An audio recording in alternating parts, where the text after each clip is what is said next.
Saudara-saudara yang kekasih di dalam Tuhan, pada saat sekarang ini kalau kita melihat nubuatan yang Yesus katakan dalam Matius pasal 24, yang merupakan aplikasi yang kedua, di mana saudara dan saya hidup di zaman akhir ini, boleh dikatakan hampir semua nubuatan yang Yesus nyatakan telah digenapi.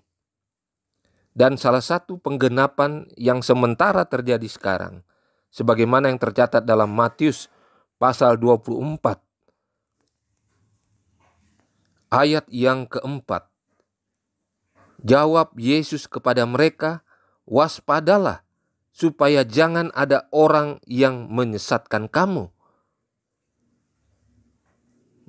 Jadi penggenapan nubuatan ini sementara terjadi di berbagai tempat.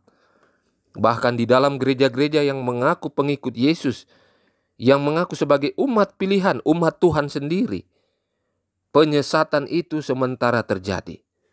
Saudara-saudara sekalian, ketika kita meninggikan firman Tuhan, yang seharusnya menjadi pegangan bagi para pemimpin kita, para gembala, pemimpin-pemimpin yang ada di dalam organisasi gereja, harusnya ini dijalankan oleh karena kehidupan kita di dunia ini sudah tidak lama lagi. Kedatangan Yesus yang kedua kali segera akan terjadi. Masa kesukaran awal yang dinyatakan oleh firman Tuhan, yang merupakan suatu nubuatan yang sementara ditunggu-tunggu, akan terjadi. Dan di dalam tulisan inspirasi Roh Nubuat mengatakan bahwa pergerakan-pergerakan yang ada di dunia ini begitu cepat berlangsung, sehingga kita tidak sempat untuk memikirkan itu akan terjadi, tiba-tiba terjadi. Dan itu sementara berlangsung di gereja-gereja Tuhan saat ini. Waspadalah supaya jangan ada yang menyesatkan kamu. Kita ketahui kalau itu datang dari luar, yang merupakan agen-agen kejahatan, setan dan agen-agennya, kita sudah ketahui. Tetapi yang sangat ditakutkan adalah yang berada di dalam. Karena dari dalam seperti musuh di dalam selimut, kita tidak ketahui. Tetapi akan dinyatakan bahwa musuh-musuh yang ada di dalam sementara melakukan pergerakannya untuk menyesatkan, kalau bisa umat pilihan Tuhan juga tersesat dan keluar dari kelompok yang akan diselamatkan. Dan penyesatan itu sementara terjadi.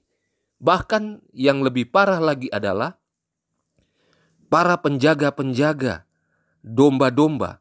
Merekalah yang berbelok dari ajaran-ajaran yang diajarkan saat ini, mengarahkan ke arah di mana domba-domba, umat-umat Tuhan tidak lebih siap dibandingkan waktu-waktu yang lalu.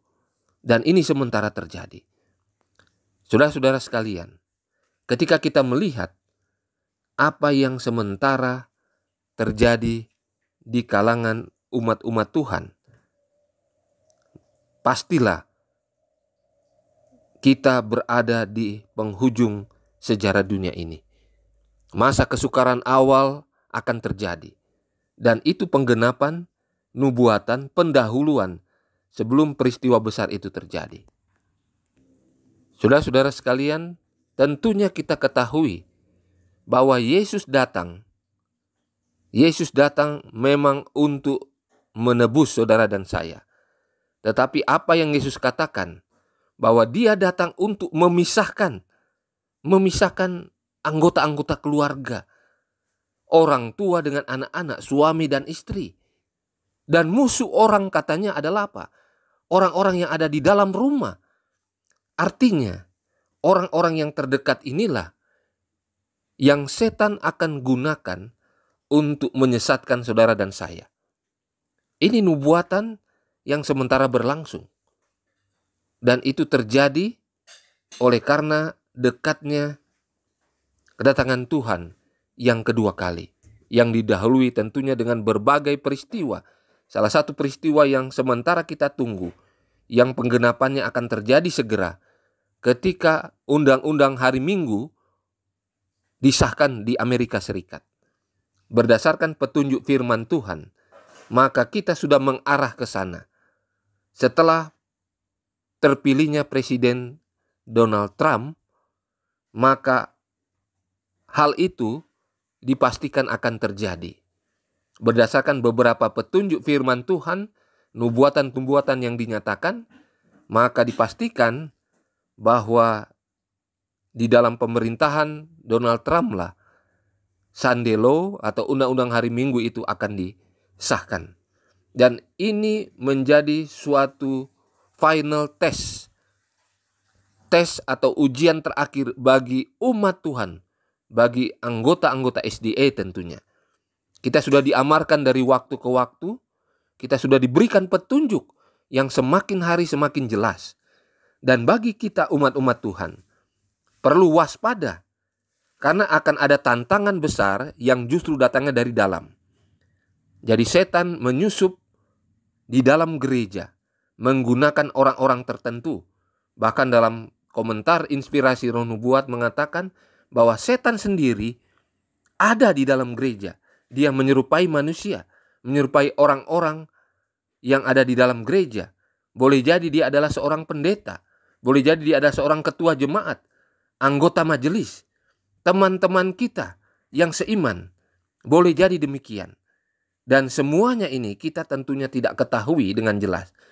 Tetapi dari buahnya, dari apa yang dikatakan, dari perbuatannya, kita bisa mengenal mereka.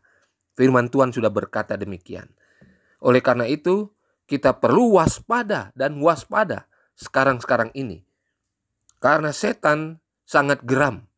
Karena dia tahu waktunya sudah dekat bagi dia untuk menggoda, mencobai manusia, khususnya umat-umat Tuhan. Dan dia tahu kedatangan Yesus yang kedua kali sudah sangat dekat. Oleh karena itu dia akan berusaha semaksimal mungkin untuk membawa kalau bisa umat pilihan, umat sisa terakhir, goncang imannya, keluar dari kebenaran dan bergabung dengan mereka, dengan pihak musuh, dengan setan dan agen-agennya. Saudara-saudara sekalian, waktu sudah sangat dekat, sudah sangat singkat. Marilah kita bergandengan tangan, bersatu di dalam doa untuk pencurahan roh hujan akhir. Berdoa dan berpuasa, meminta kuasa khusus dari Tuhan menghadapi tantangan yang sangat besar, yang justru dikatakan datangnya dari dalam ini, yang sangat menggoncangkan iman saudara dan saya. Oleh karena itu saudara, mari kita saling mendoakan.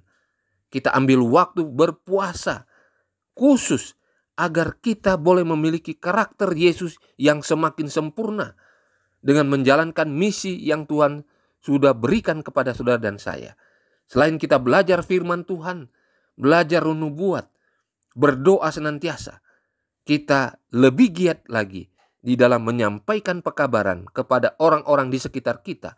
Apakah mengingatkan saudara-saudara seiman ataupun orang-orang yang belum bergabung dengan kita di dalam kandang kebenaran yang sebenarnya ini. Saudara-saudara sekalian, marilah kita selalu mengambil waktu setiap hari, selalu memiliki waktu lebih banyak bersama Tuhan setiap hari, sekaligus boleh membawa pekabaran kepada jiwa-jiwa yang haus akan kebenaran ini, agar banyak jiwa yang boleh dimenangkan dibawa kepada Kristus. Kiranya Tuhan Yesus akan memberkati kita di dalam kehidupan kita yang sisa di saat-saat sekarang ini. Amin.